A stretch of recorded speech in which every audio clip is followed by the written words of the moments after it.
Minasan, konnichiwa. Oke, kembali lagi dengan saya.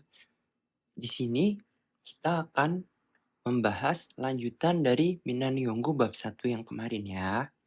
Jadi kalau kemarin kita udah belajar tentang menyatakan nama, menyatakan kewarganegaraan dan menyatakan pekerjaan, maka di sini kita akan belajar lagi tentang menyatakan pekerjaan kita itu di mana.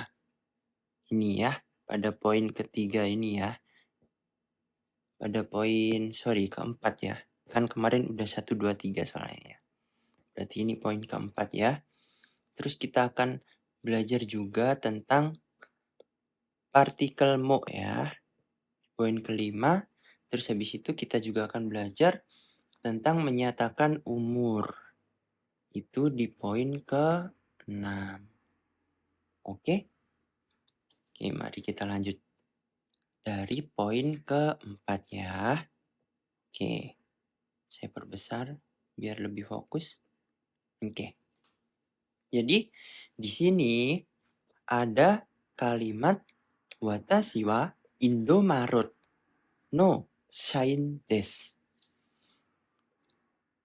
Watashi wa Indomaret no shain desu. Nah, kemarin kita sudah belajar bahwa watashi itu artinya saya ya. Watashi itu artinya saya. Ini sebagai subjek ya. S ya berarti. Terus habis itu ada partikel wa. Kemarin partikel wa itu sebagai pengganti ismr ya. Berarti nggak ada artinya.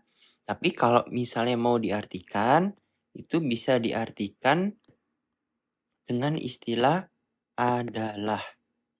Jadi saya adalah gitu ya. Terus habis itu ini Indomaret ya. Indomaret itu nama, anggap aja nama perusahaan gitu ya.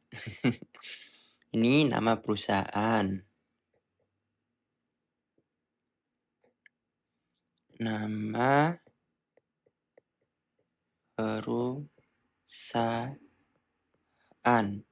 gitu ya. Terus habis itu ada partikel no. Jadi partikel no ini itu menyatakan kepemilikan ya. Kepemilikan. Nah, kepemilikan dari siapa? Yaitu dari kata benda di belakangnya. Maksudnya gimana? Jadi ini misal ya. Ini kan, ini saya hapus ya. Biar mempermudah. Ini saya hapuskan, artinya juga minasang udah tahu ya. Oke. Jadi ini ada Indomaret Indomaret no shain desu gitu ya. Nah, Indomaret ini kita misalkan ini adalah kata benda A. Kata benda saya singkat KB ya. Terus habis itu shain, shain itu artinya karyawan ya. Karyawan. Shain itu adalah kata benda B. Saya singkat KB B ya. Nah, kata benda A dan kata benda B ini di tengah-tengahnya ada no ya kan? Ini ada no. No ini itu menyatakan kepemilikan. Menyatakan kepemilikan dari kata benda B itu punyanya kata benda A. Jadi misalnya ya, misal A no B. Berarti B punyanya A. Misal lagi kalau C no D, berarti D itu punyanya siapa? Punyanya C. Gitu ya. Jadi kalau misalnya ini kalimat Watashi wa Indomaret no shain desu. Ya kan? Berarti saya adalah pegawainya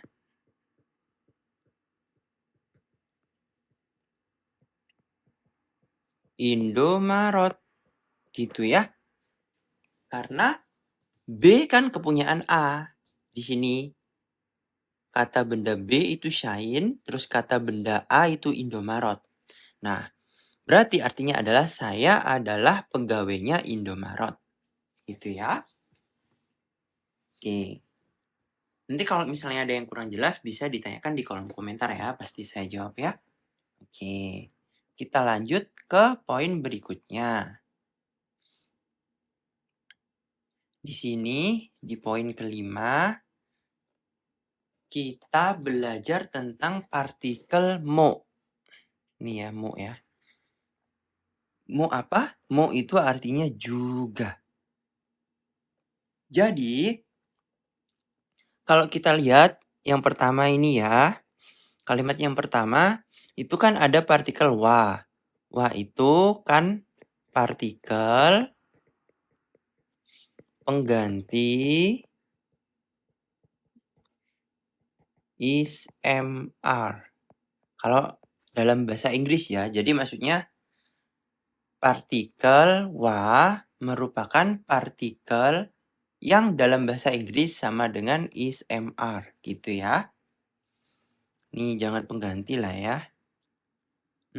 Tapi minasang pasti udah paham lah ya maksudnya ya. Partikel yang dalam bahasa Inggris sama dengan is mr gitu ya. Nah, mo itu artinya juga. Mo ini juga partikel. Nah, kalau mo ini keluar, maka partikel wa itu nggak bisa dipakai ya. Jadi, partikel mo jika dipakai, maka partikel wa tidak bisa dipakai. Gitu ya. Jadi, kalau ada partikel mo, partikel wa itu nggak bisa dipakai. Fungsinya partikel mo itu artinya kalau dalam bahasa Indonesia juga. Jadi, misal ini ada kalimat nomor 1 ya. Arisang wa Indonesia jin desu. Artinya, Ari adalah orang Indonesia. Oh ya, sorry ini belum saya tulis romajinya ya. Ini Ari ya. Ari sang. Sorry, bukan sam. Sang ya. Ari sang. Wah, ini Indonesia ya. Indonesia ya ini ya. Ini juga Indonesia ya. Saya tulis di mana ini nanya nih. Saya tulis di sini lah ya. Indonesia jin des. Desu itu dibaca des ya. Kalau minasang di Jepang sini desu dibaca des ya. Ya walaupun kalau orang desa di sini biasanya desu ya dibaca desu juga. Ya intinya terserah minasang lah ya. Kayak gimana ya. Terus habis itu kalau di sini yang perlu diperhatikan partikel mo jika dipakai maka partikel wa tidak dapat dipakai. Jadi mo itu bisa dibilang menggantikan partikel wa. Kalau minasang mau menyatakan kalimat tentang sesuatu yang sama. Karena mo ini artinya juga. Gitu ya. Oke, kita lanjut ke poin berikutnya. Nah, di sini ada, oh sorry ini juga belum saya tulis romajinya ya. Saya tulis di sini ya, di atasnya ya. Di sini ada kalimat Tony sang. Wah.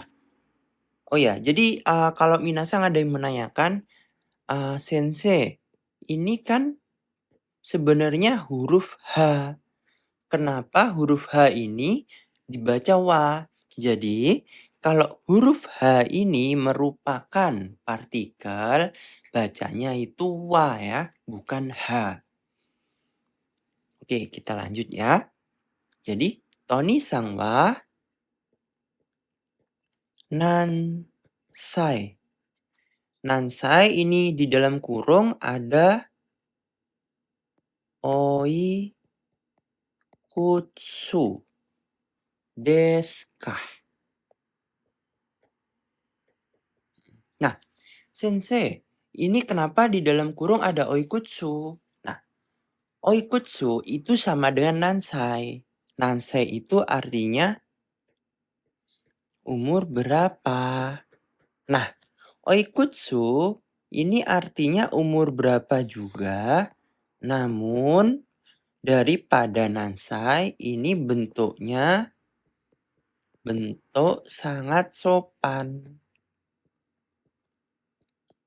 Jadi sebenarnya kalau orang Jawa itu kan ada kromo inggil ya. Nah, oikutsu itu berarti kromo inggil ya. Maksudnya itu sopan banget ya. Mungkin minasang yang lihat ini ada yang orang Jawa ya. Nah, terus di belakangnya oikutsu ini ada deska. Oh, deska ini apa sensei? Dari kemarin-kemarin kan cuma ada des. Nah, deska itu penjelasannya ini ya. Jadi, untuk membuat kalimat tanya, maka des ditambah k di belakangnya. Sehingga menjadi deska. Jadi deska itu sama dengan tanda tanya. Kenapa nggak pakai tanda tanya aja, Sensei? Nah, di bahasa Jepang itu nggak ada tanda tanya. Kalau misalnya mau bikin kalimat tanya, itu makanya desnya ditambah k kayak gini. Ini berarti merupakan kalimat tanya. Gitu ya. Jadi, Tony sang wa nansai atau oikutsu desu ka? Artinya, Tony umurnya berapa? Gitu ya. Tentu aja nansai atau oikutsu ini dipakainya satu-satu ya, nggak bisa barengan ya. Jadi kalau mau pakai nansai sendiri, ya nansai sendiri. Kalau mau pakai oikutsu sendiri, ya berarti oikutsu sendiri, begitu ya. Oke, kita lanjut pada jawabannya. Ini kan kalimat tanya. Nah, di bawah ini, yang ini adalah jawabannya. Tony sang wa go sai desu. Tony sang wa go sai desu. Tony umurnya 5 tahun.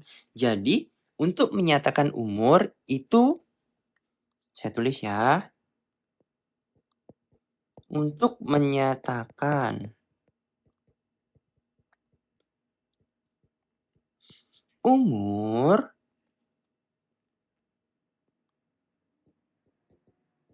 di belakang angka dikasih sai. Jelek amat ya. Sorry ya. Sai. Gitu ya. Jadi misalnya nomor 2, angka 2, terus plus sai. Berarti ni sai. Berarti sama dengan umur 2 tahun. Begitu ya. Nanti untuk tabel angka bisa dicari di Google ya, Minasang. Seperti kayak Minasang belajar hiragana katakana ya. Nanti kalau misalnya Minasang mau minta dari saya juga boleh, komen aja. Nanti saya kirimin ya. Oke. Berikut untuk lanjutan dari part 1 Mina no Nihongo 1 ya. Nanti untuk berikutnya kita akan masuk ke Mina no Nihongo 1 part 2. Maksudnya bab 2 ya. Demikian untuk pelajaran hari ini. Ja, minasang, mata nih. Bye-bye.